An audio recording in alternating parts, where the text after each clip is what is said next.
Bonjour à toutes et à tous et bienvenue dans cette nouvelle capsule où j'aimerais vous parler de la dépendance de la polarité yin et de la dépendance de la polarité yang. Donc je vais commencer par la dépendance de la polarité yin, c'est celle qu'on entend le moins parler. Et étant polarité yin, je vais pouvoir, je pense, bien vous l'expliquer, en tout cas je l'espère. Et déjà par commencer par vous dire que oui, la polarité yin est dépendante du fait de sa blessure de rejet. Mais on pourrait croire qu'elle ne l'est pas vis-à-vis de son besoin et sa revendication, je dirais, à être libre. Je vous ai fait une capsule d'ailleurs sur la liberté du yin, si vous souhaitez aller la voir. Et du coup, la dépendance de la polarité yin, elle est due au fait que dans sa petite enfance, il s'est cru non légitime à être, non aimé pour ce qu'il est. Et du coup, pour obtenir de l'amour, il s'est travesti. Voilà, la polarité yin est un travesti. Voilà. Et du coup, en se travestissant, il a mis un faux self avec plusieurs facettes pour obtenir de l'amour. Du coup, la polarité yin s'est dite que pour être aimé, il fallait jouer un rôle. Ne pas être soi, mais paraître pour être aimé. Du coup, à ce moment-là, les personnes autour de cette polarité s'est rendu compte qu'il n'était pas authentique, qu'il n'était pas lui. Et pour lui faire comprendre, en effet miroir, les individus en face de lui sont rentrés dans une posture non authentique et fausse. Et du coup, il a reçu comme réponse à cette adaptation des réponses fausses, donc du jugement, des critiques, de l'intolérance, beaucoup de rejet. Et du coup, ce qui a créé chez le yin le fait de poser d'autant plus son faux self. Donc pour s'en libérer, il faut qu'il se demande et qu'il arrive à retrouver son lui authentique et originel. Qui il est et qu'est-ce qu'il veut vivre. Et du coup, c'est un cercle vicieux parce que le fait qu'il prenne du rejet, il s'est dit qu'il devait poser encore plus son faux self et donc rentrer encore plus donc, dans l'adaptabilité. Et donc ça lui a valu de se fragmenter en nombre de personnages.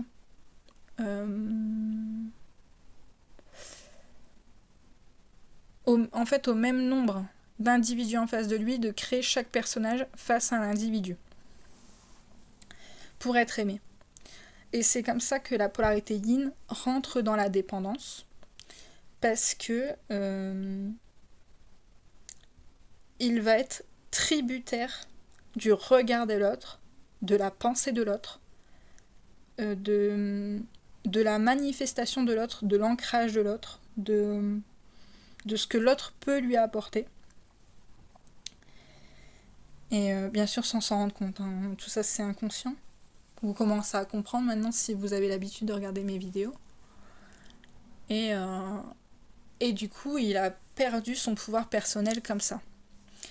Et tant qu'il ne retrouve pas son lui originel, son lui avant la blessure de rejet, il ne pourra pas être pleinement lui et incarner sa puissance. Il n'est pas lui en fait.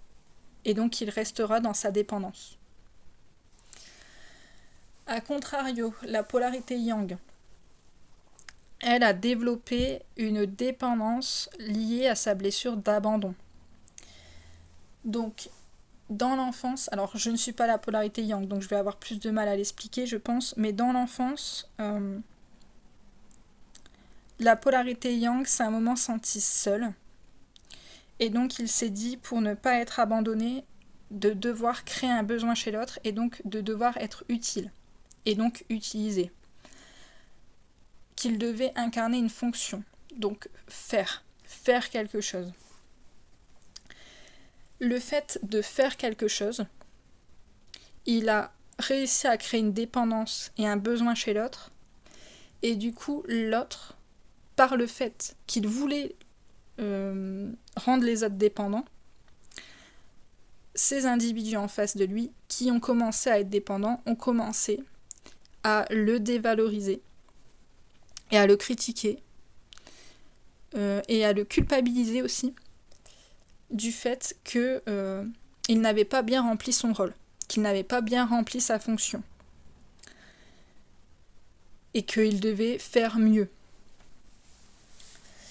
Et du coup, ça, en réponse, les individus lui donnaient peu, voire rien, des miettes, voilà. Et donc, il a continué la polarité yang à se sentir pleinement seul, complètement seul. Et du coup, le peu de fois qu'on lui a donné, et ça c'est très important à l'entendre et à le comprendre, le peu de fois qu'il a reçu, qu'on lui a donné quelque chose, on lui a donné, non pas parce qu'il était aimé pour ce qu'il est, mais pour ce qu'il a fait. Et si jamais le travail rendu, entre guillemets, désolée d'utiliser cette expression, mais c'est pour me faire comprendre, si le travail rendu n'était pas assez correct aux yeux des individus en face de lui, on lui reprenait ce qu'on lui avait donné. Donc imaginons dans l'enfance, ça peut être vous avez reçu un cadeau pour votre anniversaire, imaginons. Encore pire si c'est un cadeau de Noël, imaginons. Et on vous a dit que vous n'avez pas assez bien fait votre tâche, voilà. Ou on va vous l'induire, on va vous manipuler pour que vous fassiez la chose, et si vous la faisiez pas assez bien, on vous regardait en vous disant, bah tu vois là ton jouet, je vais le donner à ton petit frère ou ta petite sœur, ou à ton copain, ou à ton cousin, ou au malheureux, au nécessiteux, voilà. Et donc la polarité yang a appris que le fait de recevoir était dangereux pour lui parce que ce n'était pas authentique et ce n'était pas un don. Ce n'était pas un vrai don de cœur. Et du coup, le fait de recevoir, c'était comme si après, il avait une dette. Il devait payer une dette. J'espère que je me fais comprendre.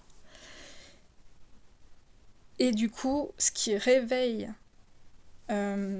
chez la polarité yang cette notion d'abandon et de vide intérieur, c'est la non-authenticité de l'acte, ou du don, ou voilà. Du coup,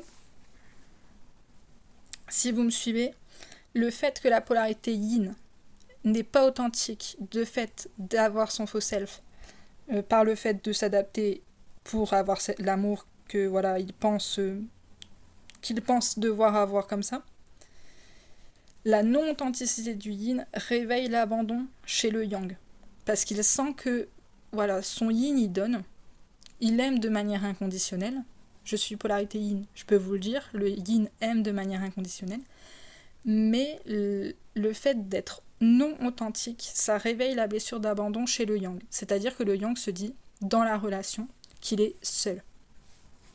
Qu'il est seul, que voilà, que l'amour que son autre lui donne, c'est un amour incomplet, ou voilà, des miettes, ou voilà, que le yin n'est pas dans le faire, voilà, il n'est pas dans le don et dans l'attachement. Et donc le manque d'authenticité du yin réveille son abandon, et le fait que le yin n'est pas dans l'authenticité, le yang lui fait comprendre par un jugement, par des critiques, par du rejet. Et du coup, ça réveille la blessure de rejet du yin. Et c'est comme ça que les deux se renvoient la dépendance qu'ils ont mutuellement. Par contre, ils ne sont pas dépendants ni de l'un ni de l'autre. Parce que la polarité yin, ne voulant pas être sauvée et ne voulant pas être privée de liberté, je vais dire ça comme ça, il n'acceptera pas que son yang le rend dépendant. Et le yang qui n'arrivera pas à rendre le yin dépendant n'acceptera pas la fausseté et la projection que le yin fait sur son yang, et donc du manque d'authenticité du yin, et du coup le yin ne pourra pas ne pourra pas créer de dépendance chez son yang, parce que le yang étant le yin étant non authentique, il n'arrivera pas à créer chez son yang cette dépendance, parce que la non authenticité, comme je viens de vous dire, réveille l'abandon chez le yang. Voilà. J'espère avoir su relativement bien m'exprimer pour vous faire comprendre la dépendance chez le yin comme chez le yang, et comment les deux blessures se réveillent face à face, et comment justement les deux polarités n'arrivent pas à créer de dépendance ni chez l'un ni chez l'autre. Voilà. Merci pour votre écoute et à bientôt dans une prochaine vidéo.